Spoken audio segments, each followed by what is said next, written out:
அனைவருக்கும் வணக்கம். மீண்டும் ஒரு ஜென் ஜோன் பதிவில் உங்களை எல்லாம் சந்திக்கிறதுல மிக்க மகிழ்ச்சி.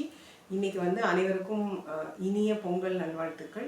இன்னைக்கு பொங்கல் ஸ்பெஷலாக நம்ம என்ன பார்க்கலாம் அப்படின்னு பார்த்தீங்கன்னா, சூரியன். இன்னைக்கு எல்லாருமே சூரிய பொங்கல் தான் வச்சுருப்போம். எல்லாருமே சூரியனுக்கு நன்றி சொல்கிறதுக்காக இந்த பொங்கல் வச்சு செலிப்ரேட் பண்ணுறோம். ஸோ சூரியன் அப்படிங்கிறப்போ அதுதான் லைஃப் ஃபோர்ஸ். நம்ம உலகத்தையே வழி நடத்திட்டு இருக்கிறது என்ன அப்படின்னு பார்த்தீங்கன்னா சூரிய ஒளி தான். சூரிய ஒளி மட்டும் இல்லை அப்படின்னு வச்சுக்கோங்களேன், நமக்கு லைஃப் எனர்ஜியே கிடையாது. ஸோ இந்த சூரிய ஒளிக்கு பயங்கரமான பவர் இருக்குது. இந்த சூரிய ஒளியை நம்ம மெடிடேஷனில் எப்படி பண்ணலாம் அப்படிங்கிறது தான் இன்றைக்கி பார்க்க போகிறோம். அப்புறம் இந்த சூரிய ஒளி எப்படி நமக்கு இம்பேக்ட் கொடுக்கும் அப்படிங்கிறதே தெரிஞ்சுக்க போகிறோம். சூரிய ஒளியை பொறுத்தவரையும் பார்த்தீங்கன்னா நிறைய, அதாவது லைஃப் சோர்ஸ் எனர்ஜி கொடுக்கறதே அதுதான்.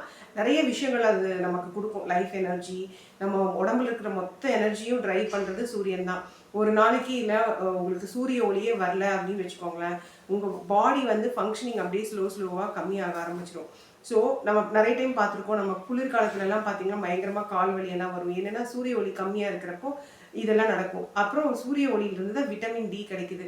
விட்டமின் டி இருக்க இருக்க பார்த்தீங்கன்னா உங்கள் உடம்புக்கு நிறைய நல்ல விஷயங்களை தரக்கூடியது. ஸோ இப்படிப்பட்ட சூரிய ஒளியை நம்ம எப்படி மெடிடேட் பண்ணலாம் அப்படின்னு பார்த்தீங்கன்னா, சூரியனை நினச்சிக்கோங்க, ஒரு இடத்துல உட்காருங்க. முடிஞ்ச வரையும் சன்லைட்டில் உட்காந்தா நல்லாயிருக்கும். சன்லைட் இல்லைனாலும் டைரெக்டாக இருக்கணும்னு அவசியம் இல்லை.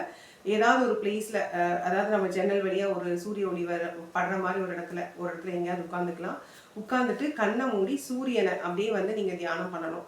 சூரிய ஒளி உங்கள் மேலே, உங்களுக்கு என்ன பார்ட்டில் என்ன ப்ராப்ளம் இருக்குது, ஃபார் எக்ஸாம்பிள் எனக்கு கால் வலி இருக்குது, இல்லை கையில் வலி இருக்குது, இல்லை ஏதாவது கண்ணில் பிரச்சனை இருக்குது, அந்த மாதிரி என்னென்ன பெயின்லாம் இருக்கோ அந்த பாட்டை ஸ்பெசிஃபை பண்ணி அந்த சூரிய ஒளியோட ரேகைகள் அந்த பாட்டை படுற மாதிரி விஷுவலைஸ் பண்ணிக்கிட்டு நீங்கள் அந்த சூரிய ஒளி வர மாதிரி மெடிடேட் பண்ணலாம். அப்படி நீங்கள் பண்ணுறப்போ ஆட்டோமேட்டிக்காக ஒவ்வொரு பீரியட் ஆஃப் டைம் என்ன ஆகும்னா அந்த வலி அங்கிருந்து ரிலீவ் ஆகிடும். வலின்னு இல்லை, அந்த இடத்துல உங்களுக்கு என்ன ப்ராப்ளம் இருந்ததோ அந்த ப்ராப்ளம் கூட உங்களுக்கு சரியாயிடும். ஸோ இந்த சூரிய ஒளி தியானத்தை நீங்கள் ட்ரை பண்ணி பாருங்கள். ரொம்ப சிம்பிளான டெக்னிக் தான். இதை எங்கே பண்ணலாம் அப்படியெல்லாம் கிடையாது. பகல் நேரத்தில் பண்ணணும் அப்படிங்கிறது தான் ரொம்ப முக்கியமான விஷயம். பகலில் பண்ணுங்கள். சூரிய ஒளி படுற இடத்துல உட்காந்துக்கோங்க, அவ்வளோதான். இது மட்டும் 2 விஷயத்தை ஃபாலோ பண்ணுங்கள். கண்ணை மூடி ஒரு 5 நிமிஷம் 10 நிமிஷம் உங்களால் எவ்வளோ நேரம் கான்சன்ட்ரேட் பண்ண முடியுமோ அவ்வளோ நேரம் பண்ணால் ரொம்ப நல்லது. இதை பண்ணி பாருங்கள், உங்களுக்கு எப்படி பெனிஃபிட் இருந்ததுன்னு பாருங்கள். ஆனால் இன்னொரு முக்கியமான விஷயம் என்னென்னா, ஒரு நாள் பண்ணிவிட்டு அப்புறம் விட்டுட்டேன் அப்படின்னு இருக்கக்கூடாது. பண்ணால் அப்படி 21 நாள் கண்டினியூஸாக பண்ணணும் அப்படிங்கிறத ரொம்ப முக்கியமான விஷயம். அதை ஃபாலோ பண்ணுங்கள். அதை ஃபாலோ பண்ணிங்கன்னா ஆட்டோமேட்டிக்காக உங்களுக்கு என்ன உடம்புல என்ன வியாதி இருந்தாலும் அது சரியாகிறதுக்கு நிறைய பாசிபிலிட்டிஸ் இருக்குது. நீங்களும் ஃபாலோ பண்ணி பார்த்து எப்படி இருக்குன்னு சொல்லுங்கள். இந்த பதிவை பார்த்ததுக்கு மிக்க நன்றி.